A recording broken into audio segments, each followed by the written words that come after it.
गरीब ससुराल बना अमीर। मम्मा दे दो ना मुझे और पैसे। हमारे पास किसी चीज की कमी है क्या जो आप हमेशा मुझे पैसे देने में इतनी कंजूसी करती हो? बाहर जाती हूँ तो पैसे तो चाहिए ना मुझे। बाहर आने जाने के लिए हमने तुझे पैसे दे दिए हैं, उसके अलावा तुझे पैसों की क्या जरूरत है? और इतने पैसे लेकर तू करेगी क्या? अभी इतनी बड़ी नहीं हुई कि अपने साथ 2-2, 3-3 हज़ार रुपए लेकर जाए। यार मम्मी, कॉलेज में सब लड़कियां इतने पैसे लेकर आती हैं, कॉलेज लाइफ को आराम से एंजॉय करती हैं, और आप लोग हो कि इतना सब कुछ होने के बावजूद भी मुझे कंगाल बना कर रखते हो। ना तो मेरी कोई बहन है ना कोई भाई है। जब आपका सब कुछ मेरा ही है तो आप मुझे सब दे क्यों नहीं देते? बेटा, इंसान को उसका हक तब मिलता है जब वो उस हक के लायक हो जाता है। अभी तो इतनी समझदार नहीं है। आज जब तेरी शादी हो जाएगी तो तुझे हम सब कुछ दे देंगे। उसके बाद तो तुझे हमसे कुछ मांगने की ज़रूरत भी नहीं पड़ेगी। भला ये क्या बात हुई? अब मुझे अपने हिस्से के लिए भी अपनी शादी होने का इंतजार करना पड़ेगा। कुछ और नहीं तो कम से कम कॉलेज आने जाने के लिए मुझे गाड़ी ही दिला दीजिए। आपके पास तो वैसे भी 2-2 गाड़ियां हैं, उसमें से एक दे दो ना मुझे। बेटा, हर चीज़ समय से अच्छी लगती है। अभी तू कॉलेज में पढ़ने जाती है ना, तो तुझे गाड़ी की क्या ज़रूरत है? कॉलेज जाने के लिए मेट्रो है, बस है। अगर तुझे और आराम चाहिए तो ऑटो रिक्शा भी है। इतने पैसे तो हम तुझे देते हैं कि तू ऑटो रिक्शा से कॉलेज आ जा सके। कोई मेरे बारे में क्या सोचेगा? इसके पापा इतने अमीर हैं, घर में 2-2 गाड़ियां खड़ी हैं, इसके बाद भी लड़की ऑटो में कॉलेज जाती है। अरे आपको पता है, आपकी कंजूसी की वजह से मेरी सारी फ्रेंड्स मेरा मजाक उड़ाती हैं। बेटा, तो चाहे कुछ भी बोल ले, लेकिन तेरी शादी से पहले हम तो तुझे कुछ देने वाले नहीं हैं। अभी जो जितना मिल रहा है उसमें खुश रहे, वरना। बाय, चलती हूँ। शनाया कॉलेज पहुंचती है। आ गई तू फिर से इस खटारा में बैठकर। अरे मुझे तो समझ में नहीं आता, आखिर तेरे घर वाले इतना पैसा लेकर जाएंगे कहाँ? बेचारी बच्ची को थोड़ा सा भी सुख नहीं देते। अरे जाने दो ना यार, सुबह सुबह इसी बात पर उनसे बहस करके आई हूँ। चलो हम क्लास में चलते हैं। कौन सी क्लास? आज कोई क्लास नहीं है। खन्ना आए नहीं और खुराना मैम की तबीयत खराब हो गई है, और फर्स्ट लेक्चर तो आप पहले ही मिस कर चुकी हो, तो आज कोई क्लास नहीं है। क्या तुम लोग मुझे पहले नहीं बता सकते थे? पता होता तो मैं कॉलेज ही नहीं आती। अरे अब आ गई है कॉलेज तो चलना कहीं घूमने चलते हैं। वैसे भी हम लोग इतने दिनों से कहीं घूमने नहीं गए। एक काम करते हैं, यहाँ पास में ना एक नया वाटर पार्क खुला है तो वहाँ चलते हैं। वैसे भी बहुत गर्मी है। Water park? और तुझे लगता है मेरे घर वाले मुझे इतने पैसे देते हैं कि मैं वाटर पार्क की टिकट खरीदूं? अरे यार, तेरे ऊपर ना मुझे बहुत तरस आता है। वैसे वाटर पार्क की टिकट 1500 की है, तो तेरी टिकट मैं ले लूँगी, तो मुझे बाद में पैसे रिटर्न कर देना। अरे नहीं नहीं नहीं, रहने दे। यहाँ पर आने जाने का किराया मिल जाता है, वही बहुत बड़ी बात है। वरना मेरे घर वाले मुझे इतना समझदार भी नहीं समझते कि मैं किराए के पैसे संभाल पाऊँ। तुम लोग जाओ वाटर पार्क, मैं चली घर। अरे छोड़ यार, जब तू वाटर पार्क नहीं जा सकती तो हम लोग कैफे चलते हैं, एक ही कॉफ़ी पी लेंगे। ये तो ठीक है ना? हाँ ये ठीक है, चलो चलते हैं। हे भगवान, कहीं से मुझे एक दूल्हा दिलवा दो ना, ताकि मेरी ये प्रॉब्लम हमेशा के लिए सॉल्व हो जाए। कम से कम शादी होने के बाद मुझे छोटी छोटी चीज़ों में ऐसी चिंदीगिरी तो नहीं करनी पड़ेगी। तथास्तु बालिके, भगवान तुम्हारी प्रार्थना जल्दी ही सुनेंगे। तीनों हंसती हुई कैफे में कॉफ़ी पीने के लिए चली जाती हैं। तभी कॉफ़ी पीते हुए साक्षी की नज़र बाहर पड़ती है, जहां एक लड़का गाड़ी धो रहा था। अरे शनाया, वैसे तेरी शादी होने में तो अभी बहुत टाइम है, तू किसी को पैसे देकर अपना हस्बैंड क्यों नहीं बना लेती? सारा तमाशा तो पैसों का ही है। अगर मुझे पैसे मिलते तो हस्बैंड की ज़रूरत क्यों पड़ती?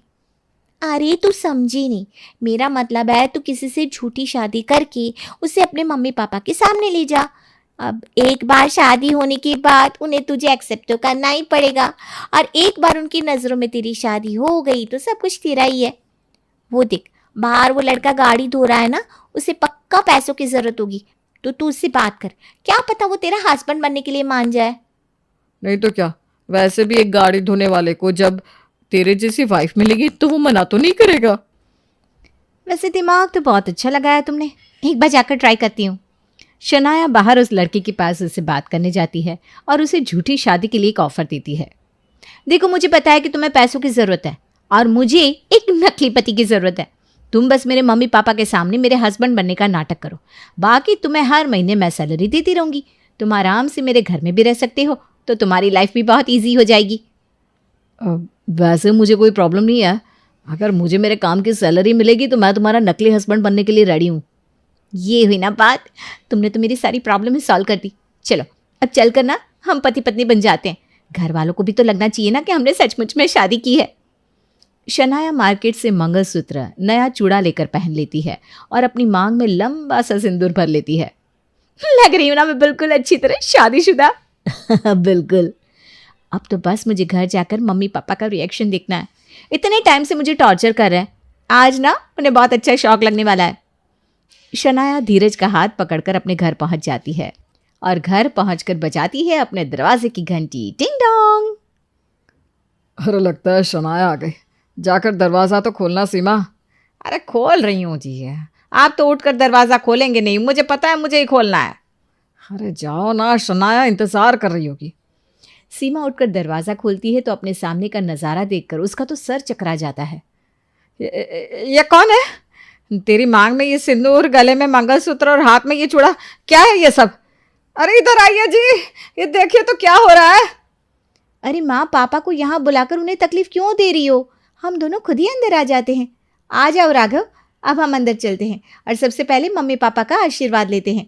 उनके आशीर्वाद के बिना तो हमारी शादी अधूरी है ना। शादी कैसी? किसने की शादी? हमने की पापा। मैं और राघव इतने टाइम से एक दूसरे से बहुत प्यार करते थे, लेकिन मुझे पता था जब तक मेरी मास्टर्स नहीं हो जाएगी और उसके बाद भी जब तक मैं अपनी पीएचडी नहीं कर लूँगी तब तक आप मेरी शादी नहीं करवाओगे। पर अब ना हम दोनों ज़्यादा टाइम तक अलग नहीं रह सकते थे और राघव की मम्मी की तबीयत भी बहुत ख़राब थी, तो हमने सोचा जितनी जल्दी हो उतनी जल्दी शादी कर लेते हैं। वो कहते हैं ना पापा, काल करे सो आज कर, आज करे सो अब, पल में प्रलय होएगी तो। अरे प्रलय तो तूने हमारी जिंदगी में ला दी है। पता नहीं ये किससे शादी करके हमारे घर लेकर आ गई। अरे पहले इससे खानदान वालों को तो जानते हैं, उसके बाद अगर हमें पसंद आता तो हम इससे तेरी शादी करवा देते। इस खानदान वानदान में कुछ नहीं रखा पापा। अगर मैंने किसी को पसंद किया है तो वो अच्छा ही होगा।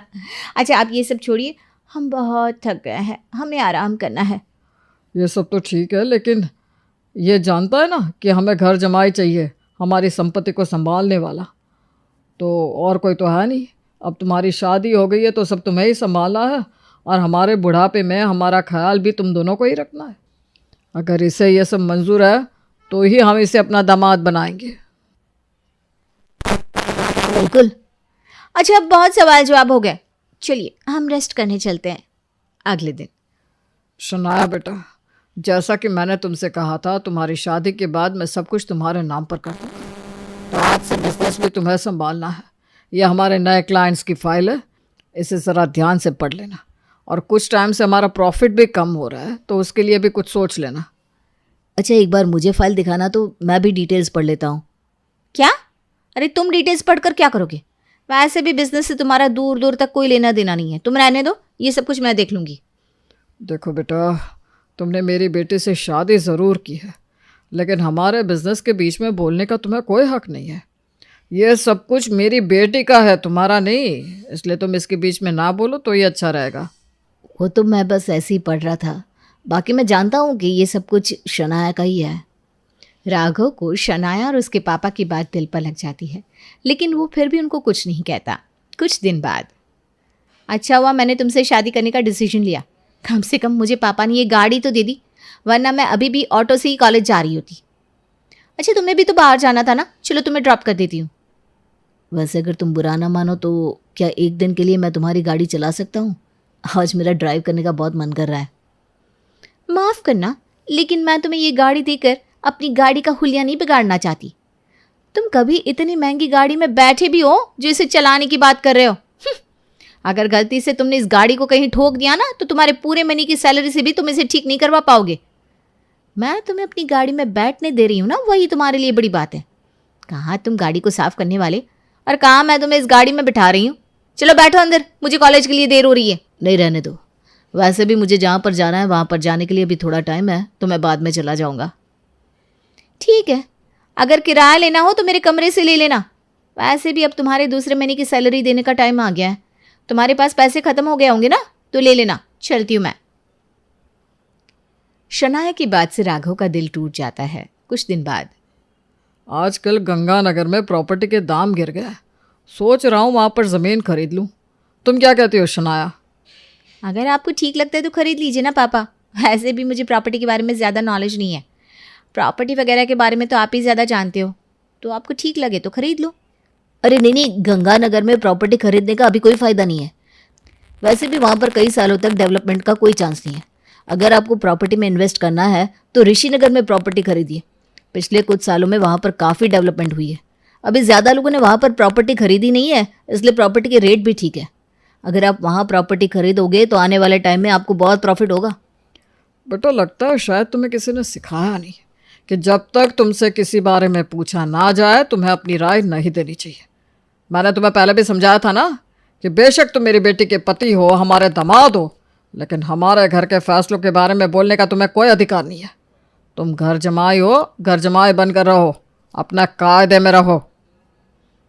अरे क्या आप लोग भी यहाँ पर ये बातें लेकर बैठ गए? ये सारी बातें बाद में करना, अभी चलकर पहले खाना खा लीजिए, खाना ठंडा हो रहा है। राघव बेटा चलो तुम भी खाना खा लो। नहीं मम्मी जी, मुझे भूख नहीं है, आप लोग खा लीजिए। अरे लेकिन अरे मम्मी उसे भूख नहीं है तो जाने दो ना, मुझे भूख लगी, आप जल्दी से मेरे लिए खाना लगा दो। राघव को उनकी बातों का इतना बुरा लगता है कि वो बिना खाए ही कमरे में चला जाता है। कुछ देर बाद शनाया डिनर करके कमरे में आती है। ये लो तुम्हारी सैलरी। राघव पैसे लेकर अपने पास रख लेता है। अरे अब तो तुम्हें तुम्हारी सैलरी भी मिल गई, तो फिर मुंह क्यों फुला कर रखा है? क्या बात है, ये सैलरी तुम्हें कम लग रही है क्या? राघव शनाया की बात का कोई जवाब नहीं देता। अरे क्या हो गया, तुम्हें मैंने हायर किया है, तुम मेरे कोई सचमुच के पति नहीं हो जिस तरह मुंह फुलाकर बैठे हो। देखो शनाया, भले ही तुमने मुझे सैलरी पर हायर किया है, लेकिन मैं भी एक इंसान हूँ और मेरी भी अपनी एक सेल्फ रिस्पेक्ट है। ठीक है, अगर तुम लोगों को मेरा ओपिनियन नहीं लेना तो मत लो, लेकिन इस तरह इंसल्ट करने का क्या मतलब है? देखो राघव, मुझे लगता है कि मुझसे ये झूठी शादी करके तुम अपनी असलियत भूल गए हो। ये मत भूलो कि तुम बस एक गाड़ी साफ करने वाले हो और तुम मेरे घर में एक घर जमाई हो। और घर जमाई की क्या इज्जत होती है वो तो तुम अच्छी तरह जानते होगे। तो तुम आखिर इज्जत चाहते ही क्यों हो? तुम यहाँ पर पैसे के लिए आए हो और वो तुम्हें मिल रहा है।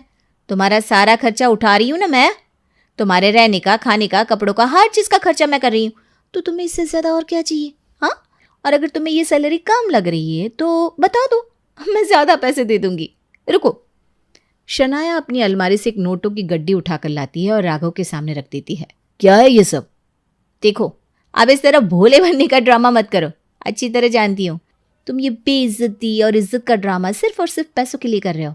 तो ये लो, ये रहे तुम्हारे पैसे। देखो अब तुम कुछ ज़्यादा ही कर रही हो। मुझे तो समझ में नहीं आता तुम्हारी प्रॉब्लम क्या है। तुमसे शादी करने से पहले तुम्हें सब बताया था ना, उसके बाद भी न जाने तुम मुझसे क्या एक्सपेक्ट कर रहे हो। पैसे दे रही हूँ तो खुश रहो ना। अरे पैसा पैसा पैसा बहुत हो गया। तुम्हें क्या लगता है इंसान के लिए पैसों से ज़्यादा और कुछ भी मायने नहीं रखता?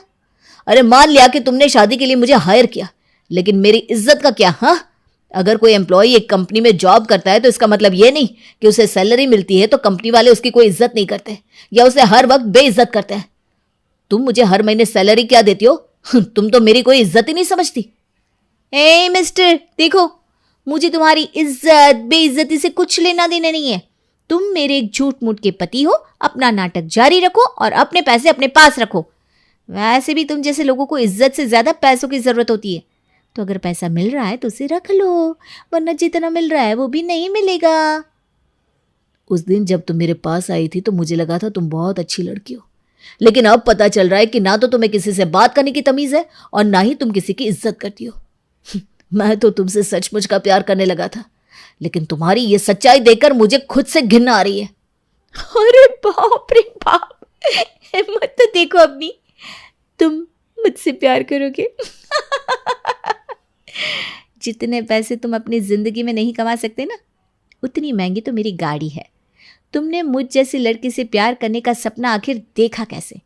तुम्हारी औकात क्या है मुझसे प्यार करने की? बहुत हो गई। औकात औकात औकात। अभी तक तो मैं तुम्हारे सामने एक गाड़ी धोने वाले का ड्रामा कर रहा था। कभी तुमने मुझे मौका ही नहीं दिया कि मैं तुम्हें अपनी सच्चाई बता सकूं। राघव चड्ढा का नाम सुना है तुमने? हाँ सुना है, शहर के सबसे बड़े बिजनेसमैन है और हमारी कंपनी की अगली डील उनके साथ ही होने वाली है। लेकिन उससे तुम्हारा क्या लेना देना? क्योंकि आज तक तुम मेरा आधा नाम ही जानती आई हो। जिस राघव चड्ढा के साथ तुम्हारी अगली डील होने वाली है वो राघव चड्ढा मैं ही हूँ। और अब ना तो मुझे तुम्हारे साथ कोई डील करनी है और ना ही तुम्हारे साथ इस झूठी शादी का कोई ड्रामा करना है। ये पकड़ो अपने पैसे, और आज तक तुमने मुझे जितने पैसे दिए ना उसके डबल पैसे मैं तुम्हें वापस दूंगा। आ जाना मेरे ऑफिस में कल लेने, वरना चाहो तो अपने असिस्टेंट को भेज दूंगा। राघव की बात सुनकर शनाया की आंखें फटी की फटी रह जाती हैं। भले ही राघव शनाया से प्यार करने लगा था, लेकिन शनाया की बदतमीजियों की वजह से वो उसे छोड़कर चला जाता है, क्योंकि शनाया ने उसकी सेल्फ रिस्पेक्ट की धज्जियां उड़ाकर उसके मान सम्मान को ठेस पहुंचाई थी। इसलिए राघव ने अपनी सेल्फ रिस्पेक्ट के लिए अपने प्यार को भी ठुकरा दिया और शनाया की आंखों के सामने आज उसका पैसों का सारा घमंड चकनाचूर हो गया।